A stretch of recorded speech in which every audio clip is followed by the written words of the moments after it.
I am not a man who believes in the supernatural. I work a 9 to 5 in a 30th floor office suite, surrounded by familiar, reliable representations of human ingenuity, steel and glass, and wall-to-wall carpeting. I deal in managing the personal holdings of those more successful than me, and am occasionally tossed a small raise by my disinterested boss. When the setting sun begins to bleed through my vertical shades, I ride the sealed elevator door down to the parking garage, climb into my 2010 Honda Civic, and traverse the 25 miles to my 2-story house in the suburbs. For the past 30 years, my life has taken a pretty predictable and comfortably tedious trajectory. Strange dreams, always half forgotten by morning, sometimes trouble my nights. But who among us doesn't have nightmares? My wife Elizabeth was supposed to drive Jenny to summer camp, but something at her work came up last minute, and so I found myself heading northwest on I-89. It was a Sunday, and there were few other vehicles on the road.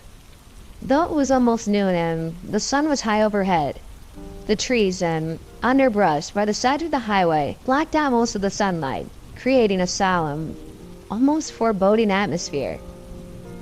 My stepdaughter, nose buried in a book as usual, wasn't a natural conversationalist, and after a few attempts to engage her, I gave up and allowed myself to be lulled by the relentless chorus of the cicadas. I hadn't been in this part of the state since my early childhood, when my parents had rented a small weekend house deep in the Vermont woods. It isn't as though I actively avoided returning to the kingdom. I was simply a middle-aged, middle-class American whose solitary childhood imaginings belonged to the distant past, to the realm of make-believe or half-remembered nightmares. And yet, there it was, the familiar dirt road winding into the forest. And then almost unconsciously, I was slowing down and pulling off to the side of the road to a conveniently located rest stop. Jenny looked up from her book and regarded me with some trepidation. "It's all right," I reassured her. "We have plenty of time. I just want to show you the place where I used to spend my summers when I was around your age." It was my mother who first referred to our summer house and lands as our kingdom, upon discovering the absolute remoteness of the spot. The nearest town was 30 minutes away by car, and for a young child, it might as well have been living on the moon. The house itself was not spectacular. It was the surrounding land that was truly the kingdom. For 6 weeks, we lived in the middle of the pine forest.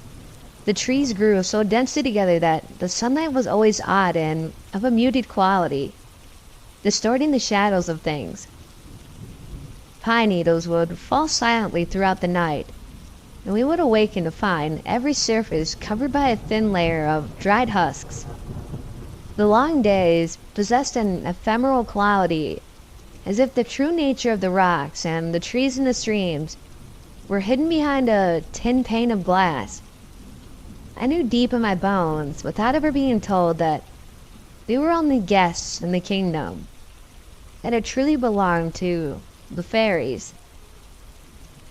I'm not talking about the simpering, bonneted caricatures that you find in the sticker books. These fairies were a part of the wild landscape, more essence than being. They made themselves known in the delicate lace of dew adorning a spiderweb, and in the constant shifting and tumbling of the pine needles. I often swam in the small, pristine lake near our house, and when the normally balmy waters suddenly turned cold, I knew who was responsible. The fairies were capricious in their emotions and desires, and were enthralled to no one except the fairy king. How strange it is that, in recalling these ghosts of the past, I experienced the same feelings of wonder and fear that I did as a young boy. The Fairy King was ancient and powerful, and he lived in the palace. This was a small clearing within the thickest portion of the woods. It was ringed by immense trees, birch and dogwood, as well as pines. At the center of the palace was a vernal pool, its surface vivid with green algae and vegetation. The Fairy King was owed special respect, and at the beginning and end of our visits to his kingdom, we paid him tribute so as to avoid his displeasure. By we, I mean Jack and I. There were a few other children whose families also summered in the kingdom, but he was my only true friend. Jack was a few years older than me, sturdy and red-cheeked, with haphazard hair and eyes the blue of a summer sky. People often remarked that we were like night and day. While Jack was boisterously cheerful, I was withdrawn and more inclined to lose myself in a fantasy book or daydreams. But we were inseparable and of one mind, while racing through the woods or capturing frogs and bugs. And together we paid our respects to the fairies who deigned to let us roam freely through their lands. It was Jack who taught me how to construct the wreaths we provided as gifts, a flexible twig entwined and knotted with fragrant grasses. It was I who informed Jack that fairies were sometimes dragonflies by day, the size and color of the insect denoting the relative power of its true form. I was 8 years old during my last summer in the kingdom. My mother, never the most attentive of parents, was especially preoccupied with my 3-month-old brother, and my father was absent on one of his interminable business trips. The kingdom was the only place I could breathe freely, shed the daily mortifications bestowed by third-grade bullies, and the indifference of my family like an old snakeskin. With Jack by my side, of course. He and his family arrived the day after us, and I was climbing a young pine tree when I glimpsed their familiar station wagon chugging up the dirt path into the settlement, the only road in or out. I scrambled down, bark scraping against my palm and knees, and I raced to their house. I heard them before I saw them, voices raised in exasperation. Jack's father and mother were busily unpacking the car, turning occasionally to berate a hulking figure standing to the side. But I couldn't see Jack. "You could at least give us a hand with your suitcase," snapped Jack's mother at the strange person, and as he snarled something in response, I realized that the kind-hearted boy I had once loved had undergone a transformation.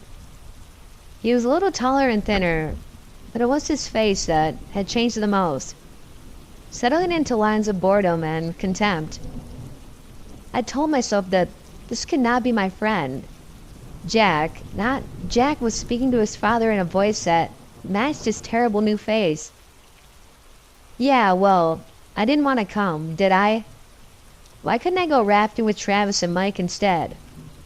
"Jack," replied his father wearily. They had had this discussion before. "It's only 4 weeks.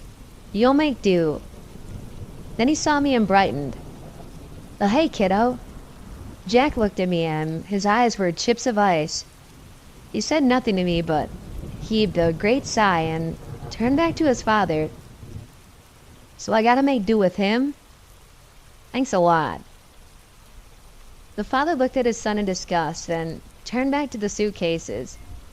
Jack's mother gave me a brief grimace of pity.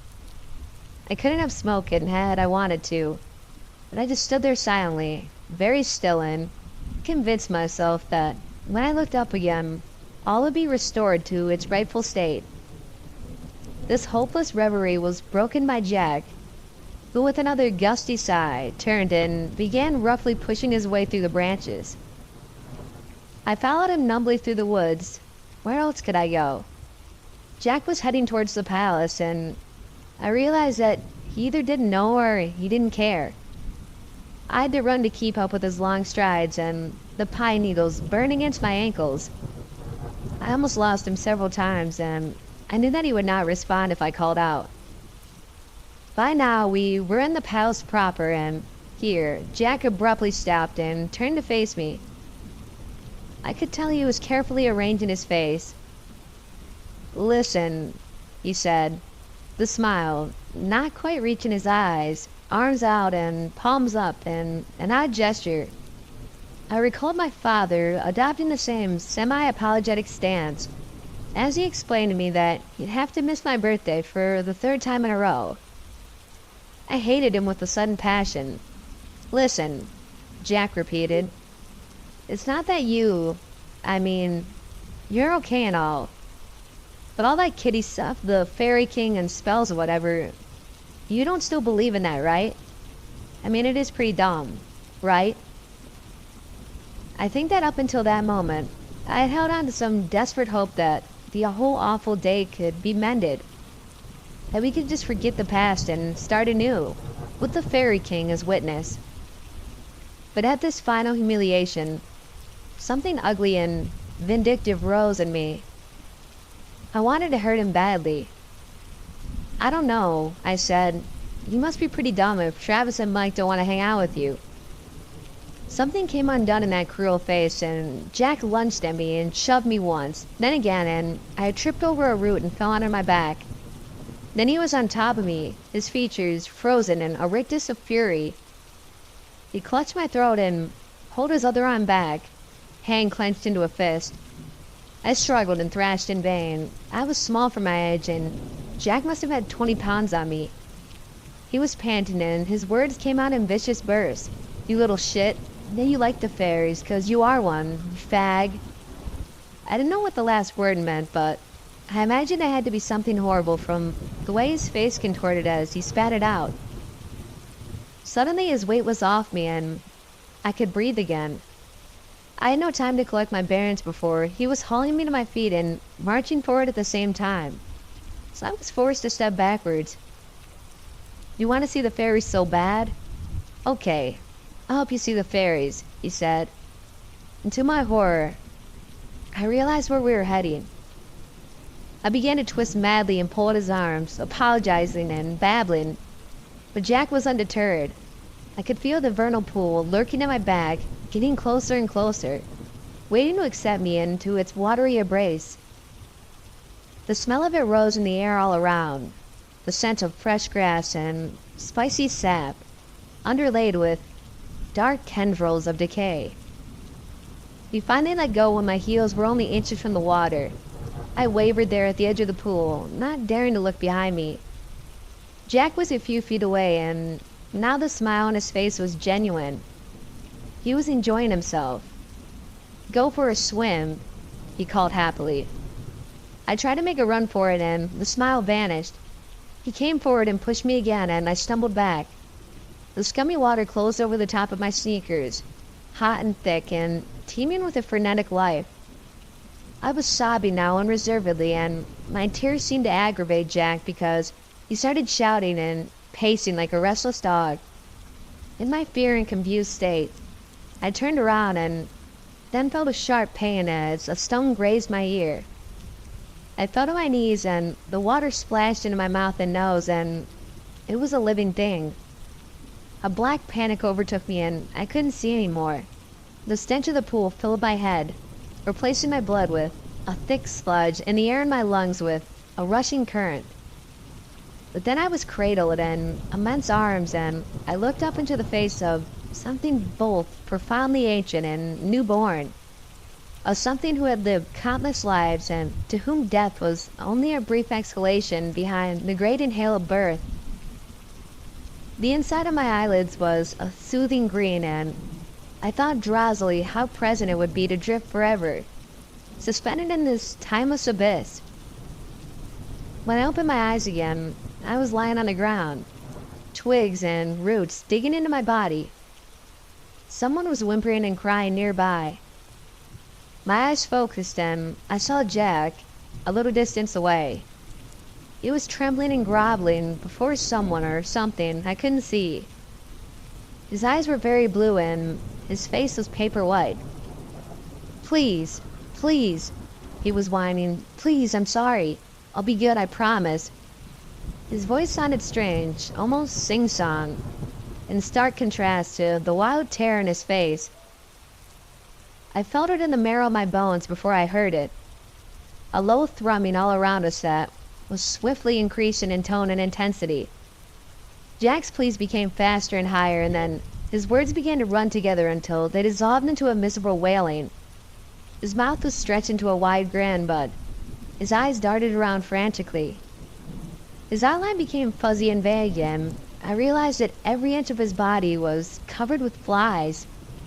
Only his insane eyes glared out from the swarm.